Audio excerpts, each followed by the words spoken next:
We're coming off of God of War 2018.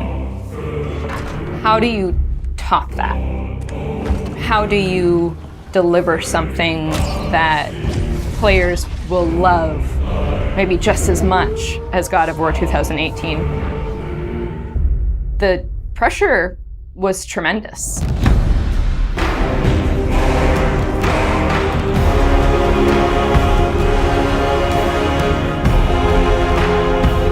My name is Ariel Angelotti, and I am the senior producer for narrative. My name is Richard Gobert. I'm the story lead for God of War Ragnarok. I'm Jody Kupsko, and I'm the supervising dialogue designer. It's my job to shape the story along with our writing team, our narrative director, and game director. As a producer, it's my job to help build a team to create that content, to own the schedule in realizing that content. I oversee the dialogue production throughout the entire titles. Every line of dialogue that you hear, every human vocalization and effort and grunt, our team touches. So I'm a man now, like you? No. We are not men. We are more than that. The responsibility is far greater.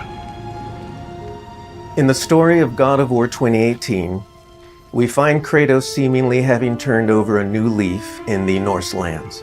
He lives a quiet life, hidden in the woods with his wife Faye and their son Atreus. And the story starts with them mourning her death. And we learn that she made a final request before she passed away. She wanted them to spread her ashes from the highest peak in all the 9 realms. He's scared of being a bad father, a bad influence, and as a result, it's made him an absent father. His greatest fear is that he's passed that evil that's inside of him onto his son. You are too quick to temper. You are rash, insubordinate, and out of control. This will not stand. You will honor your mother and abandon this path you have chosen. It is not too late.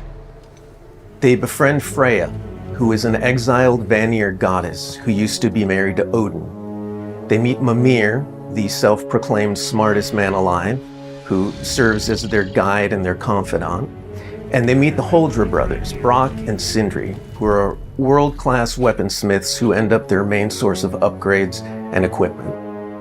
Now, among the enemies they make are the Aesir gods, whose leader is none other than Odin, someone we never meet in God of War 2018, but who casts a very long and dark shadow over the 9 realms. There are consequences to killing a god! Why? How do you know? How do you know? After many adventures, Kratos and Atreus end up fulfilling Mom's wishes, and over the course of that journey, they find out more about each other and about themselves, and finally find a common ground between them. They become the close family unit that Faye hoped that they would become. In God of War Ragnarok, we fast forward a few years, and little Atreus is now a teen, and they're back to hiding out in their home in the woods in Midgard. During the course of the previous game's events, they were forced to kill Odin's grandchildren, Magni and Modi, the sons of Thor. Thor does a lot of the lion's share of Odin's dirty work, and as a consequence, he's a very violent, unstable personality. At the end of the last game, they were also forced to kill Balder, the son of Odin and Freya, and that has its own set of consequences.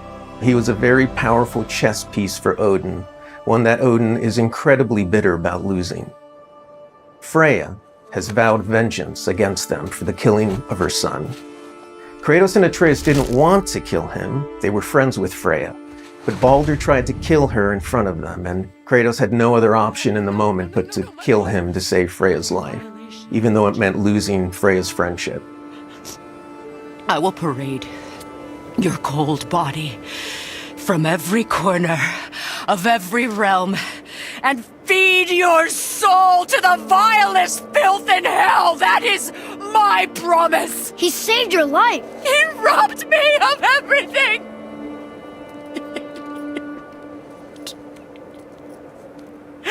Everything. His death is also foretold to bring about Fimbulwinter, which is a brutal 3-year winter that is then followed by Ragnarok. It's an apocalyptic war between all the Norse gods, the giants, the dwarves, and the elves, and an army of the dead. They're all destined to fight in a battle that basically ends the world. Kratos is understandably worried about his son and what it means for him. You get to go on this journey with how Atreus grows into a young adult and how Kratos grows into his next era in his life, and really see kind of the parent that he's striving to be, but the person he's striving to be. I find that tale so incredibly relatable. We had started shooting plenty of content before the pandemic hit. In fact, the week before we all went work from home, we were doing a shoot. I remember being on and off that set, running back to the office and having to talk to studio leadership about what was going down and how this was going to impact us moving forward. And those were trying times. For us, it was a very unique challenge because we had to bring in actors and we had to record them. And so we had to look at different ways of adapting our typical motion capture process and dialogue recording process so we can continue production and continue at the quality that we wanted for our players and our fans. We had some actors stand in for other characters, actors who were already, who were like core to one of the scenes, might just be able to play a background character in another scene to be able to avoid a situation where too many people were on set on any given day. We avoided compromising the story that we were trying to tell as a result of the pandemic and these limitations that we had to deal with. There were no cinematics that we changed. We still have the same characters in them in the final game. We just had to get a bit creative with how we shot the content. Our actor for Atreus, Sonny, is a teenage boy, and his voice changed dramatically throughout the several years on this title. I don't want to fight anyone. I just want answers. We had to go in and even out that performance so it sounds like it took place over a short period of time. That was a unique challenge on this one. The prophecies say Fimbulwinter leads to Ragnarok. War is coming. Whether the Norse saga was going to be a trilogy or just 2 games was something we debated a lot. There were obviously pros and cons for either approach.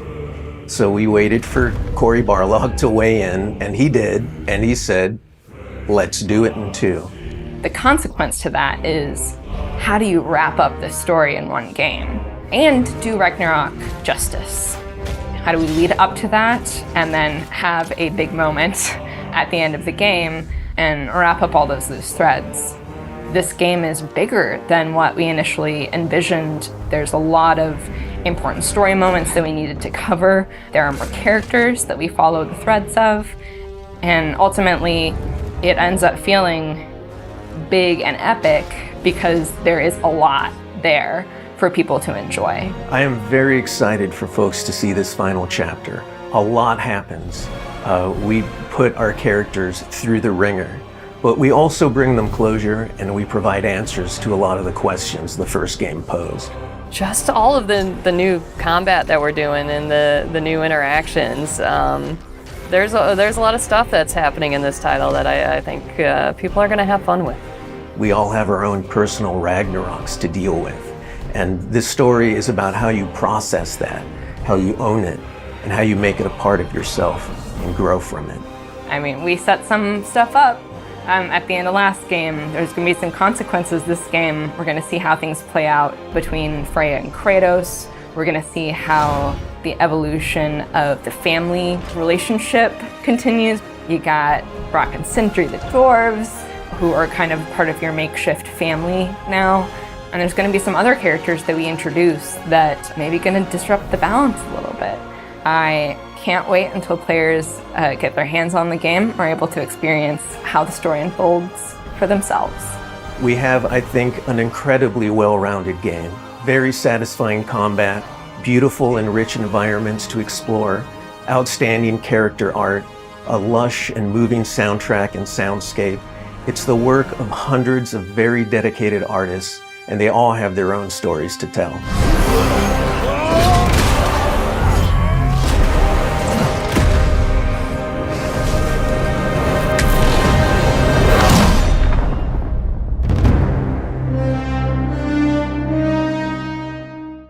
上